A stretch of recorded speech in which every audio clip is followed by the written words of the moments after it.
Hello दोस्तों, मैं फिर से हाजिर हूँ अपनी एक नई स्टोरी के साथ। का विषय यह नहीं है कि मेरे बहुत सारे मित्र हैं। गर्व की बात तो ये कहना होती है कि भले ही हमारा एक ही मित्र हो जो कि किसी भी परिस्थिति में हमारा साथ देता हो। ऐसा ही कुछ मैं एक कहानी के माध्यम से आपको सुनाना चाहती हूँ। एक पिता और पुत्र की कहानी है ये।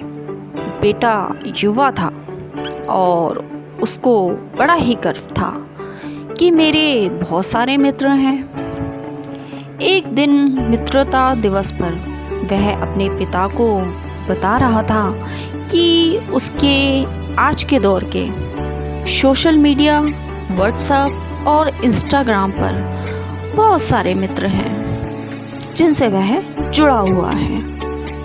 लेकिन इसके विपरीत आपके तो सिर्फ एक ही मित्र हैं, वो भी शर्मा अंकल।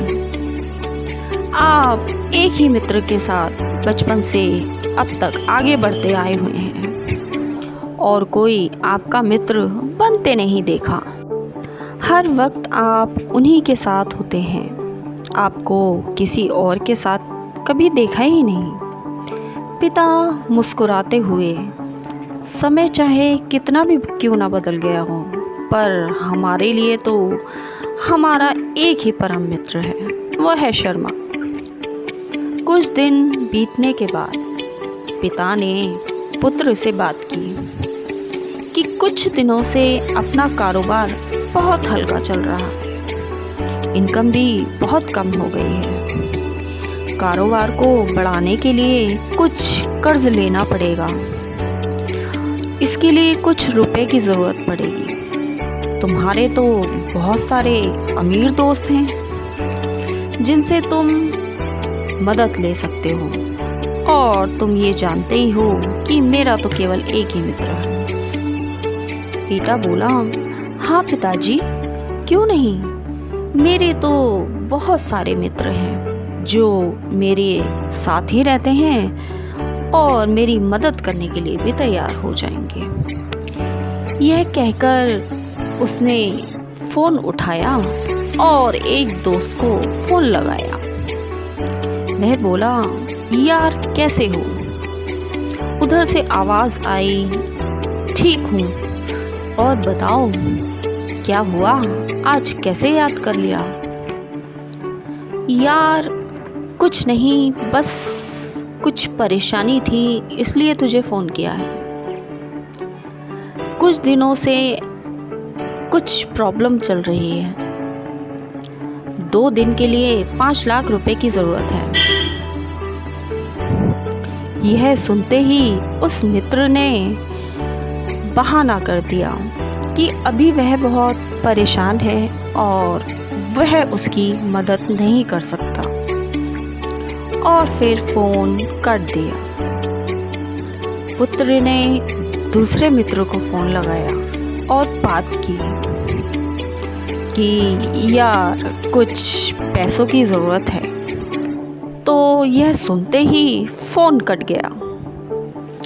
दोबारा फ़ोन मिलाने पर फ़ोन उठाया भी नहीं गया। उसने तीसरी बार कॉल करके रुपए की बात की तो फिर भी फ़ोन नहीं उठ पाया।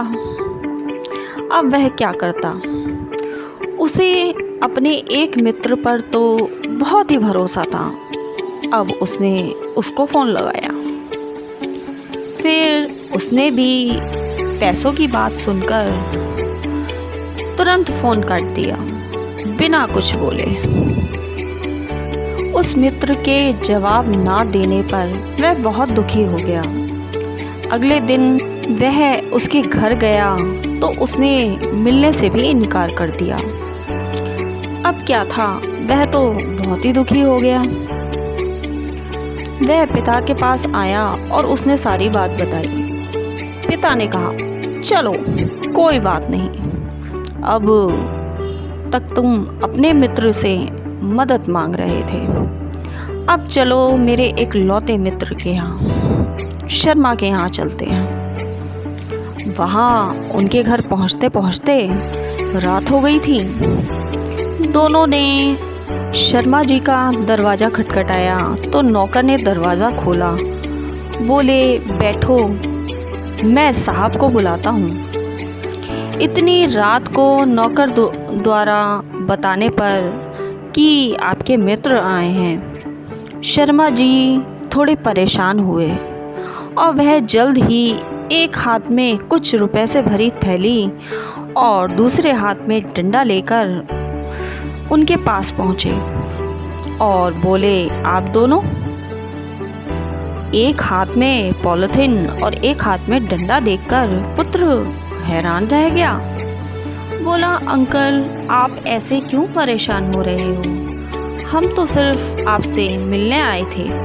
उम्र के इस पड़ाव पर एक हाथ में डंडा और एक हाथ में पैसों से भरी पन्नी देखकर वह हैरान रह गया था। अंकल बोले, रात में इस वक्त यदि मेरा मित्र मेरे यहाँ आया है तो वह निश्चय ही किसी संकट में होगा। यह सोचकर मैं ऐसे आया हूँ। अगर उसे पैसों की ज़रूरत है तो कुछ रुपए लेकर आया हूँ, या कहीं झगड़ा हुआ है तो डंडा लेकर उसके साथ चलने के लिए तैयार हूँ। यह सुनते ही पुत्र ने पिता की ओर देखा।